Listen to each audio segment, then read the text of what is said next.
মনে করেন আপনার বাড়ি, ডান দিক থেকে প্রতিবেশী বলতেছে এই বাড়ি আমার, আমি মেরামত করব। বাঁ দিক থেকে প্রতিবেশী এসে বলতেছে এই বাড়ি আমার, আমি মেরামত করব। আপনি ভদ্র মানুষের মতো দাঁড়ায় আছেন, ডান দিকে ওলাকেও বাধা দিচ্ছেন না, বাঁ দিক ওলাকেও বাধা দিচ্ছেন না। একটা সময় এই বাড়ি আপনার থাকবে না। আমি এই প্রজন্মের যুবকদের বলি, রাষ্ট্র পেয়েছি ইসলামের জন্য, রাষ্ট্র পেয়েছি কোরআন সুন্নাহর শাসন জারি করব বলে, রাষ্ট্র পেয়েছি স্বাধীনভাবে ধর্ম কর্ম পালন করব বলে। আজকে মুসলমানের সন্তান একদল ডান দিক থেকে এসে বলে নো নো নো, ইসলাম না, অন্য ইসব চলবে, তন্ত্র চলবে, মন্ত্র চলবে। বাঁ দিক থেকে একদল এসে বলে নো নো নো, ইসলাম নয়, এটা মৌলবাদ, সমাজতন্ত্র চলবে, সেকুলারিজম চলবে। আর আমি বাংলাদেশের নাগরিক, আমি বাংলাদেশের মালিক, আমি চুপচাপ দাঁড়িয়ে আছি। এইভাবে যদি চুপচাপ দাঁড়িয়ে থাকি, আমি আমার রাষ্ট্র হেফাজত করতে পারবো না, আমি আমার ঈমান হেফাজত করতে পারবো না।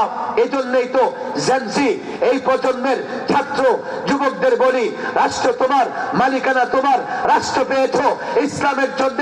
রাইটিস্টকে বলে দাও নো, তোমার রাইট, তোমার চিন্তা চলবে না। লেফটিস্টকে বলে দাও তোমার চিন্তা চলবে না। রাষ্ট্র পেয়েছি ইসলামের জন্য, ইসলাম প্রতিষ্ঠা করব। যারা বাধা দেবে তাদের সঙ্গে মোকাবেলা হবে।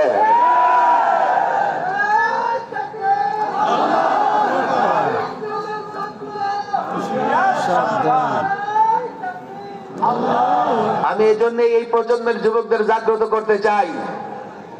বলে ওদের ইসলামের দরকার কি? যদি ইসলাম না মানো, ইসলাম প্র্যাকটিস না করো, ইসলাম প্রতিষ্ঠা করতে না পারো, স্বাধীন থাকবা না, প্রতিবেশীরা তোমাদের গোলাম বানায় ফেলবে। শুধু জাগ্রত হলে তো হবে না, পাওয়ার দরকার আছে না নাই? শক্তি দরকার আছে না নাই? তো তোমাদের কাছে কি শক্তি আছে? ওদের কাছে অ্যাটম বোমা আছে, ওদের কাছে মিসাইল আছে, ওদের কাছে আকাশ প্রতিরক্ষা ব্যবস্থা আছে। তোমাদের কাছে কি আছে? এই জেনজি, তোমরা যে ন্যায় প্রতিষ্ঠার জন্য ময়দানে নামবা, কিভাবে তাদের মোকাবেলা করবা? তারা তোমাদের তিন দিকে, আরেক দিকে বঙ্গোপসাগর, লড়াই করতে পারবা না। বঙ্গোপসাগরে গিয়ে ঝাঁপ দিবা, তখনও শেষ হয়ে যাবা। তাহলে লড়াই কেমনে করবা? তোমাদের শক্তি কোথায়? তোমাদের অস্ত্র কোথায়? আমি বলি কি জানো? হ্যাঁ, তোমাদের শক্তি ঈমান, তোমাদের অস্ত্র ইসলাম। তোমরা জানো না, এই প্রজন্মের যুবকেরা জানে না। তারা মনে হয় যে অ্যাটম বোমাই শক্তি, হাইড্রোজেন বোমাই শক্তি, মিসাইল শক্তি।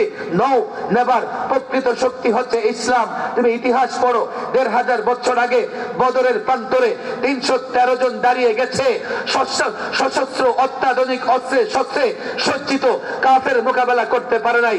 খন্দকে কাফের বেঈমানরা নেতু বানায়